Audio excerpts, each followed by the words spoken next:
What's up, people? It's Bonnie-tastic here. I just quickly wanted to talk about something that I've noticed with Sword and Shield and Scarlet Violet.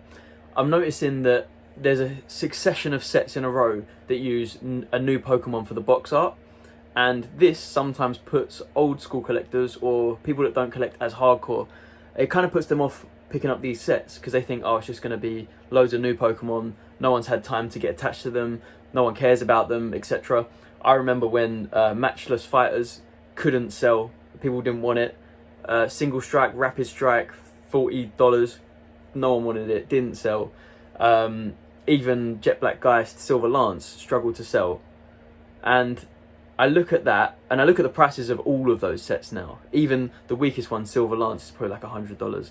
I just look at that, and I think we're entering that phase now in Scarlet Violet.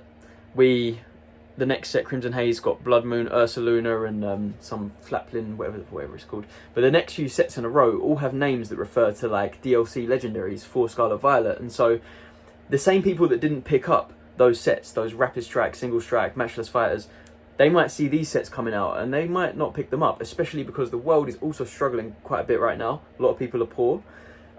So they need to be more careful with what sets they're buying. I don't know if that appeals to them. They might not pick that set up. And so we might see a lot of people be left like trying to play catch up in a year's time, 2 years time to get these sets because they didn't pick them up when they were available. And people are also looking at how Pokemon's performing recently. Wild Force and Cyber Judge aren't exactly like, you know, going to the moon. They're completely flat at retail pretty much now. And that might put people off. So that's another reason why people might not be buying these upcoming sets. So because of that, because of how these sets that show off new Pokemon in the previous generation, how they've matured, because a lot of people didn't pick them up. I don't know anyone with tons of Single Strike. Like, I don't know anyone with tons of Rapid Strike. So I feel like that same thing could repeat itself again here when we're looking at these new sets coming up that have like... we don't know what the box art is after Crimson Sorry. Don't talk about that set. I don't know what the box art is after Crimson Haze because of the date this is being recorded. But judging by the names of the sets and what it says on PokeBeach, these are going to be sets focused on, again, new legendaries, new Pokemon. So these might be sets that the average collector skips, the average investor skips. They might not get too involved. So that's something to be aware of because obviously it happened in Sword and Shield and it can happen again in Scarlet Violet. That outcome, that situation.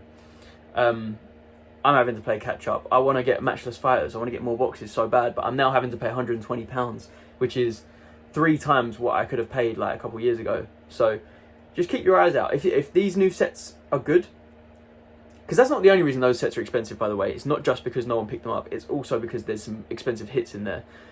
I'm looking at Wild Force and Cyber Judge at like completely retail, just bleh, right now, and I'm thinking these sets are too good to be there. If you look at like previous generations, I would say Wild Force, Cyber Judge are as good as Rapid Strike and Single Strike, aren't they?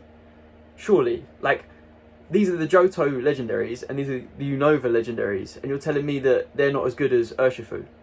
I think that people are like really not deep in how good these sets are. They're just thinking about the current price and how it's just, oh, that means failure. It can't do well if it's come out and done this poorly.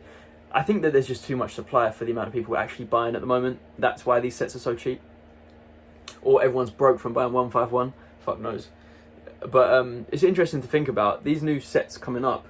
They could cut the print runs on these new sets coming up as well, because not only do they know that people buy less of the new legendary sets or whatever when they introduce new Pokemon, but how recent sets have sold. They could reduce the print runs because of that. And so, you know, who knows what's going to happen. I mean, I'm excited, I'm interested. I'm going to be continuing to pick up like as many of each set as I can without like, you know, going broke. I want to get like 6 to 12, depending on how good the set is, of every set in Scarlet Violet. 6 to 12 Japanese boxes, that is. And I will be picking up English boxes too. I mean, the current price they're at, like, how much are you really going to lose if it goes down? It might go down like 5-10%, but the amount it can go up as well in a few years, like, come on. There's so much opportunity there, let's be real. But who knows, I could be completely wrong. I'm just telling you how confident I feel in it and why. So, yeah, let's see what the next few sets bring. Are you excited? Crimson Haze is looking mid.